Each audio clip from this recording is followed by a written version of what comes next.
na natin itong si Congressman Leandro Libiste, mga ka-GPnatics. Kasi meron tong bagong pahayag, mga kababayan. Anuhin natin, hulihin natin ang punto dito ngayon. Sabi niya, tinangka daw siyang suhulan para manahimik itong si Congressman Libiste. Alam naman natin, mga kababayan, na may mga inilabas itong mga Cabral files. Di umano. Pero alam naman natin yung Cabral files niya, mga kababayan, para sa akin redundant eh. Parang inilabas na to nung November. Inilabas na to nung November yung kopya. Di ba? Pero anyway, punta muna natin yung sinasabi niyang tinangka daw siyang suhulan, mga kababayan.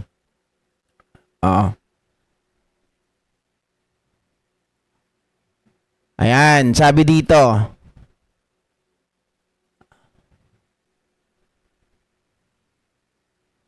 Okay, hold on.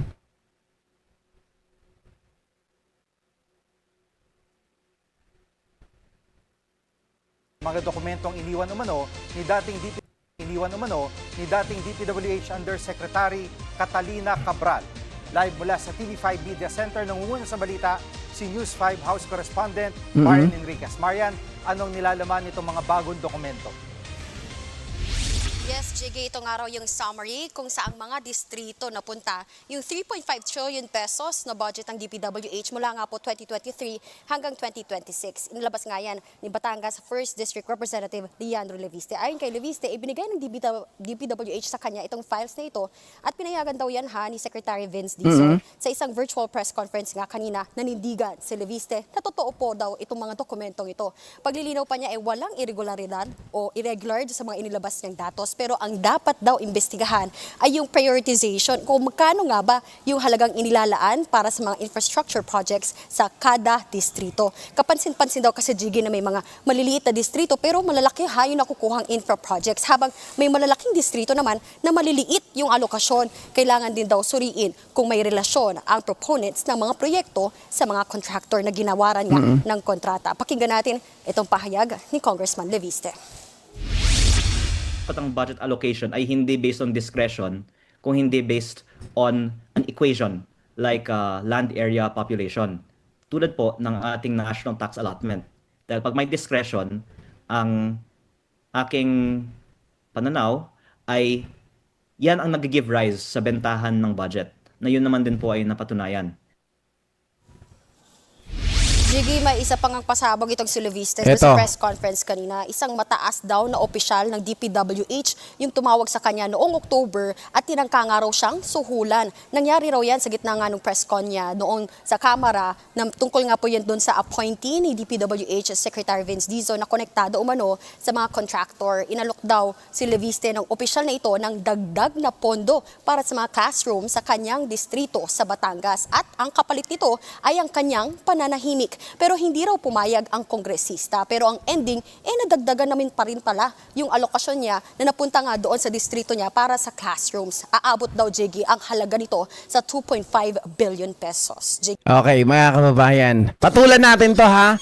Patulan natin tong pahayag ni Congressman Leandro Libiste. Ganito yan, mga kababayan, mga ka-GPnatics. Alam nyo, ako talaga, naubos na yung tiwala ako dito eh.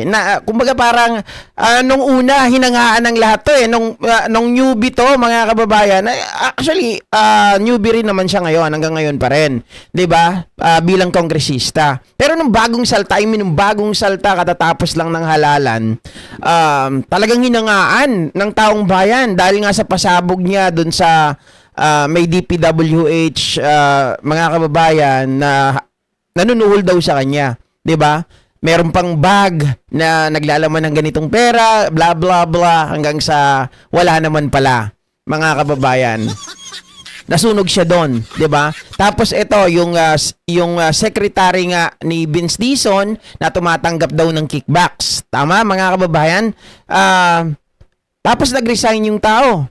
Nung nag-resign yung tao, ang nangyari, mga ka-GPnatics, nung nag-iimbestiga itong sila Congressman Libiste, ay hindi daw po totoo. So, nag-sorry lang siya. Ngayon, itong balita na to na binabanggit ni Miss Marian. Nagkita na kami nito ni Miss Marian eh. Yung binabalita na yan, connected pa rin. Yung sinasabi niya ng mataas na opisyal, mga kababayan, na gustong manuhol sa kanya. Ganito.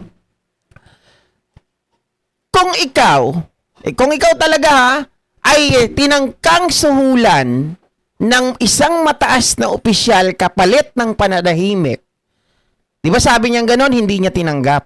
Tama? Hindi niya tinanggap. Mga kababayan. So ngayon, kung titingnan natin maigi, kung ikaw ay talagang gusto mo na makatulong sa gobyerno at hindi ka po paepal lang. Kasi ang tingin ko sa kanya paepal lang eh. Di ba? Kung merong talagang nanunuhol sa'yo, ang gagawin mo dyan, definitely, ay ilalabas mo rin yung pangalan ng isang mataas na opisyal na binabanggit mo. Di ba?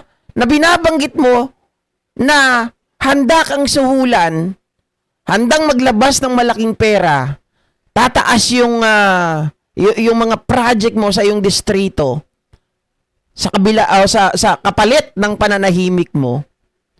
Di ba dapat pinangalanan mo na yung tao kung meron kang ebidensya?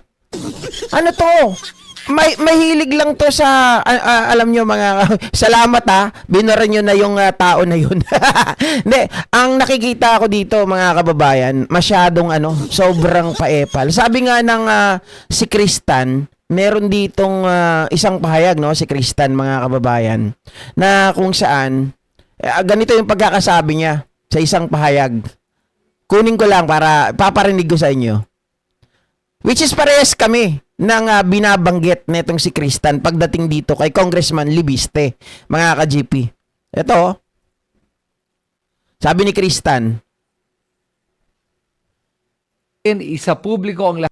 Kung may nangyari sa akin, isa publiko ang lahat ng files na iniwan ko at tapusin ang ating sinimulang pagbabahagi ng impormasyon. He added. Para sa akin ganito lang ha. Itong si Leandro Levisa, I actually liked how he started eh. Parang may potential tong bata na to eh. Parang nakikita mo no, na may pinaglalaban talaga siya, may pinaninindigan.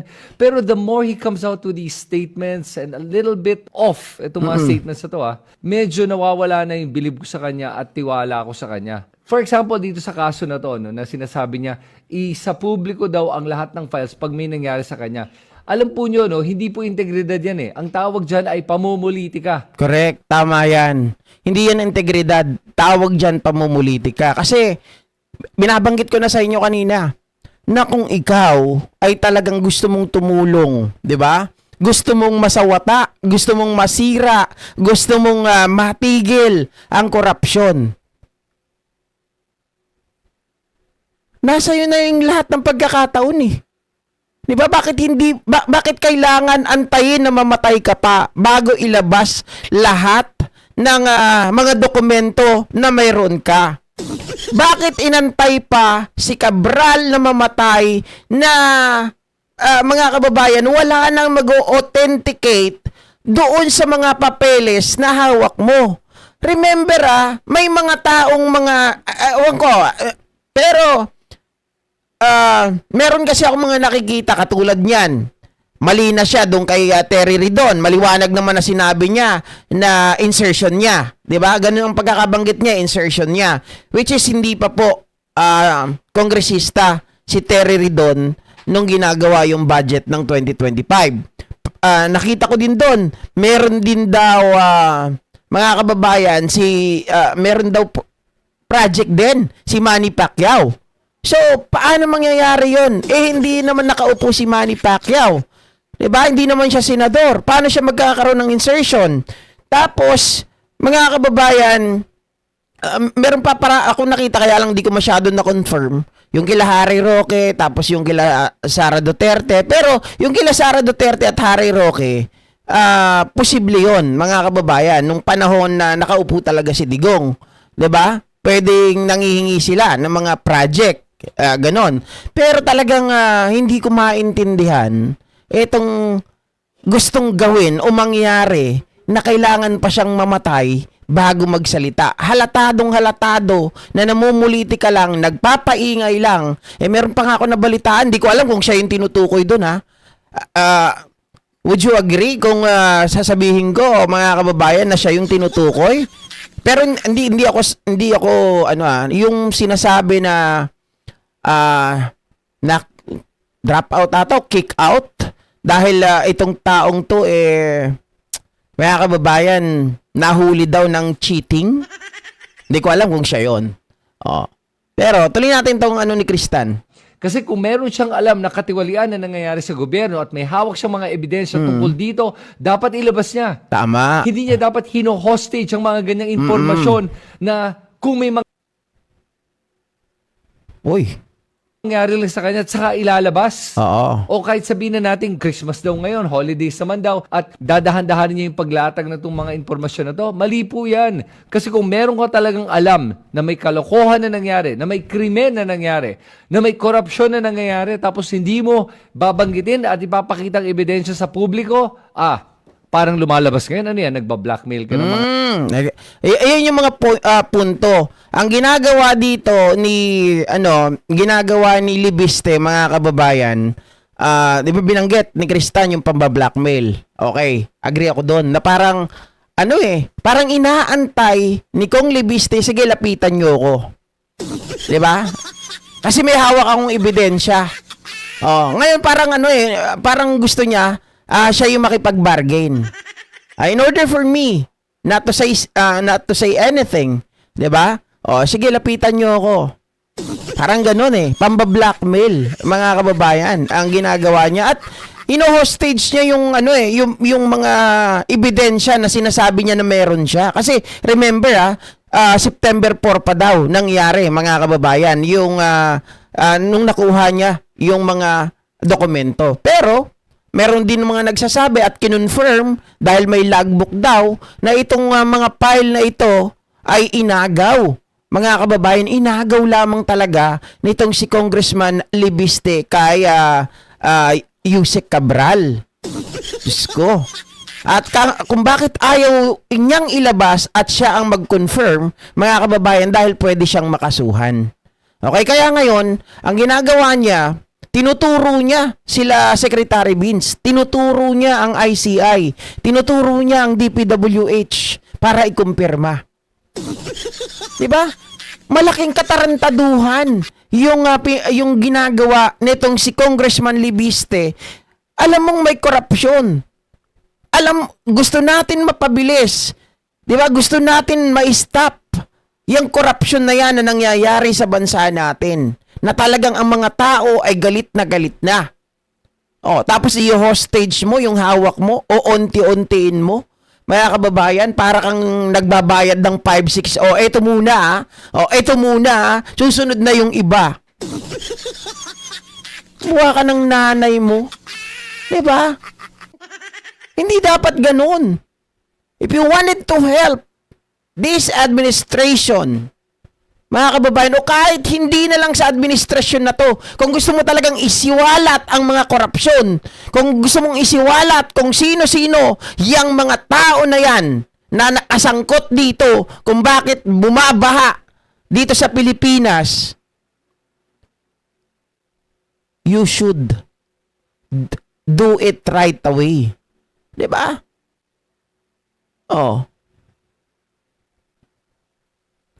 Maagang pumapapel, magsisenador sa 2028. Malamang. Diba? Mapag-imbento ng istorya, wala namang ebidensya. Yun nga Yun ang matindi. Tapos, mga kababayan, walang ebidensya, pinapatos ng ibang mga tao. Kasi, alam niyo sa totoo lang very capturing din kasi na mayroon siyang sasabihin. Ngayon, dahil ang mga tao chismosa, nag-aantay ng resulta, nag-aantay ng mga papangalanan, di ba? Kaya ngayon, mga kababayan, ang tendency, merong pasabog itong si Libiste. Aba, mga ka-GP Natics, parang nasanay na laging nakaharap sa sa camera. Papreskon ng papreskon. Tawag ko ngayon kay Libiste si Boy Bombay. Diba? Patsi-patsi. Mga kababayan, yung kanyang inilalabas na ano eh, hulog-hulog. Hulugan muna. Oo. Bakit ganyan ang mga ugali ng mga anak ni Loren? Pinapahiya siya.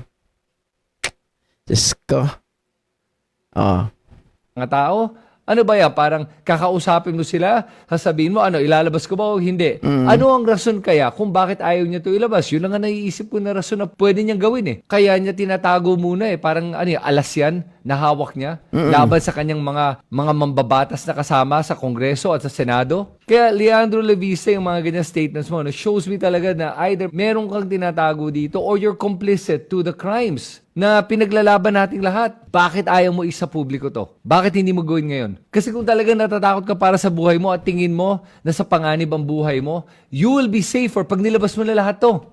Kasi sa ganon, kung meron kang alam tungkol sa mga individual na may matibay na ebidensya at nilabas mo na yan, protektado ka na. That's how it works. Kasi pag nakita nila na meron kang mga binabanggit na pangalan na may ginawang katiwalian, tapos may nangyari sa'yo, syempre ang magiging suspect ay yung mga binanggit mo. Kaya sa ganun, lalong protektado ko at walang mangyayari sa'yo. Kaya itong ginagawa mo. Agree ako doon kay Kristan. Na kapag pinangalanan mo yung mga tao na sinasabi mo nandun sa mga dokumento mo, 'di ba? Mga kababayan, magiging protektado ka talaga. Kasi pag may nangyaring masama doon sa tao sa iyo, wala nang ibang iisipin eh. 'Di ba? Wala nang ibang iisipin, itong mga tao na to ang nasa likod sigurado ng pagpatay dito kay Congressman Leviste. Kaya lang ang nangyayari parang hindi ganoon eh. Hindi ganoon. Ang datingan talaga yung gagamitin pang hijack, pang blackmail. 'Di ba? In case na itong mga taong ito para mahawakan niya sa kanyang mga kamay. Ganun ang gusto niyang mangyari. Oh. Sabi ni Sir Tony Nubla, palistik lang yan. At may balak magsenador sa 2028 at siyang pumalit kay Kiko Barsaga, Meow Meow 2.0. Yan si Libistek. Oo. Pero, Sir Leo, katangahang exposure to. Alam natin na yung ano niya, yung dokumento na sinasabi niya na meron siyang hawak, exposure yan. Kaya lang, sa sobrang sa sobrang paglabas niya ngayon, 'di ba? Dahil sa sobrang gigil siya doon sa mga taong nag-o-oppose sa kanya, nanggigigil siya doon at hindi na siya nakakapag-isip ng tama. Like yung saktong-sakto yung nangyari dito kay Terry Ridon, 'di ba?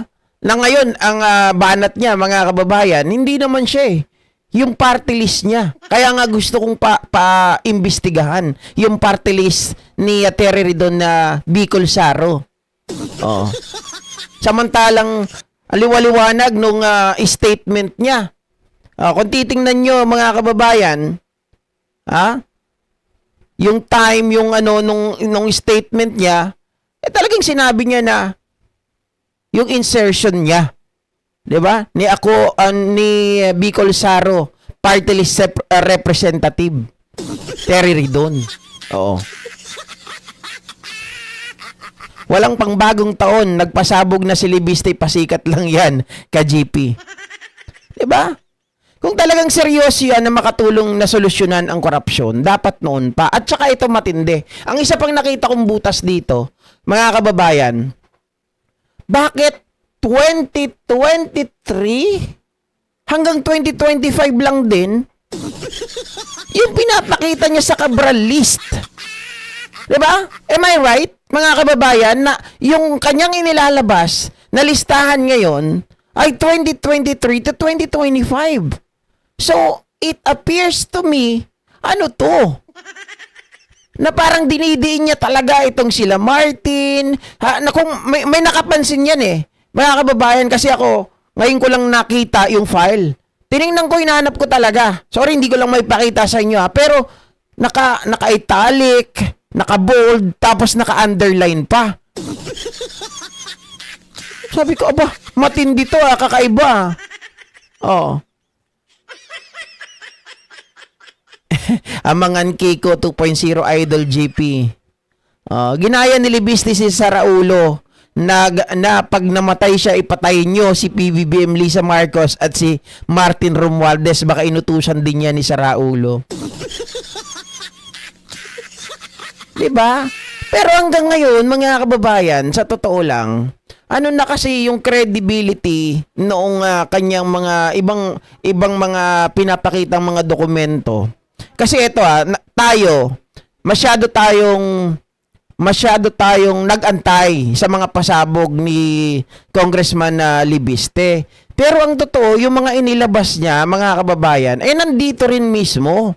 Nandito rin sa files na to, na inilabas na noong ano pa. Kailan pa to inilabas? Inilabas na ito noong November 29, 2025. Kasi ito yung ginagamit ngayon ng mga DDS. Na king daw ng pork barrel, itong yung magtito, si Sandro, at itong si dating Speaker Martin. Mga kababayan, yung mga pinapakita ni ni Congressman Libiste, hindi na bago eh. Mga kababayan, kasi nandito rin eh. Nandito rin sa ano na to. Nandito rin sa file na ito ng PCIJ. Ayan, kung titingnan nyo dito, nandito rin. Kaya sabi ko nga hindi na bago. Hindi na bago. Lahat ng mga nandito, yun yung inilalabas niya. Pera na lang yung medyo may mga iba, no? May mga iba na lumalabas ngayon. Pero most likely, dito rin ang galing. So, sabi ko, ano to? Pinaasa lang tayo, nagantay tayo sa mga files na, kumbaga, wala naman na bago eh. 'Di ba? Nailabas na noon eh, naimbestigahan na. Nauna pa nga ang PCIJ na maglabas eh. Tapos antay tayo ng antay. Mga kababayan, wala naman palang doon. Pero GP, may binabanggit ka na yung ibang mga dokumento walang mag-authenticate. Yung ibang inilabas niya kaparehas nito. Pero may iba, mga kababayan, yun yung gusto natin maipa-authenticate. Kaya lang wala na mag-authenticate eh. Patay na. Etong si Catalina Cabral. Sino mag-authenticate nun? At isa pa, mga kababayan, sa haba ng panahon, magtataka kayo. 3 months, more than 3 months. 'Di ba? Kung kailan namatay, saka inilabas, would you believe na maniniwala ba tayo, mga kababayan, na walang hokus-pokus doon, na walang magic na nangyari? Sa loob ng 3 buwan?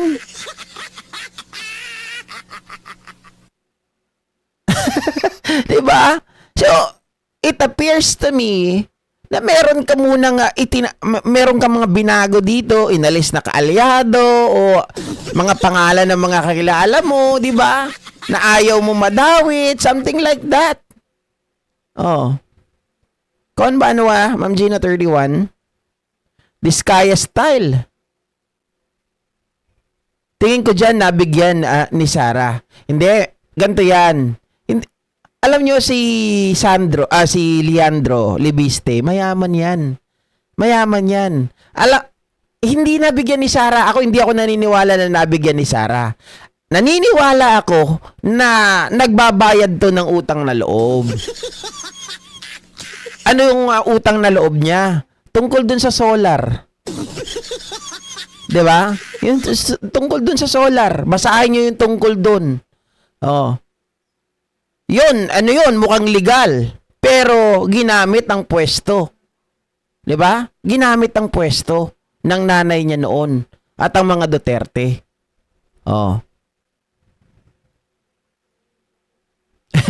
Nasobran sa Mobile Legends si Libiste. Take note, natalo na nga si Pacquiao, nakasama pa sa list. 'Di ba? Yun eh. Yun yung matindi dito. Kaya parang sabi ko nga, itong taong to, ang nilalabas niya, yung galit sa kanya, yung galit siya. 'Di ba? Katulad ni Terry Ridon.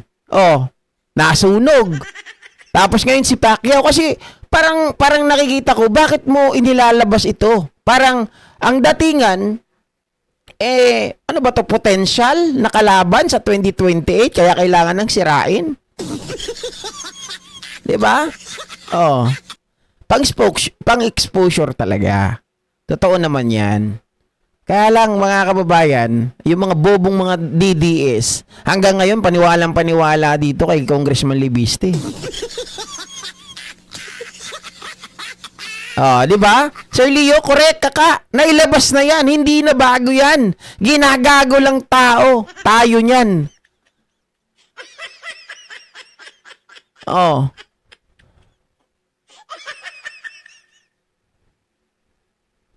Oo, bayad utang ni Libiste kay Digong, bilyon ang nakuha.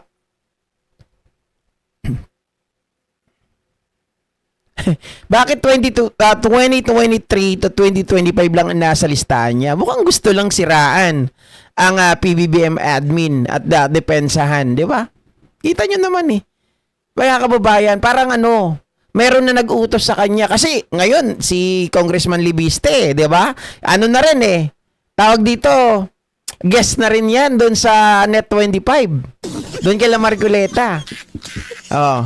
Mukhang sabi ko, mukhang naturuan to na, uy, ano lang 2020, ano lang yung panahon lang ni Bongbong wag yung mga Duterte. Parang yung style ni Marcoleta doon sa, sa mga Diskaya, 2022 lang hanggang 2025. Lahat naman tayo Ma'am Maria Palisok. Hinangaan natin si Congressman Libiste. Kaya lang, sabi nga ni Kristan, palala ng palala Diba? Akala natin totoo. Akala natin may paninindigan. Akala natin itong batang ito talagang gustong tigilan, tuldukan ang korupsyon Pero hindi ko nakikita yung gusto niyang tulungan ang gobyerno. Wala. Pagpaepal lang talaga. Oh, Terence Villanueva baka galing kay Marcoleta. Hindi, maaring mare. 'Di ba? Oh. O kaya may mga hawak na ibang papeles. Uy, huwag mo isama to Diyan ka lang, mag-focus ka lang diyan. Parang yung turo niya kay Guteza.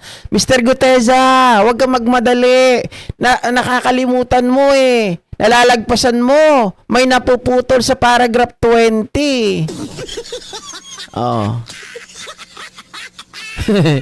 Sana po alisin na ang privilege speech na inaabuso ng mga government official at ipa-require lahat sila mag-sumite ng duly notarized affidavit and sworn statement bago sila pwede magsalita.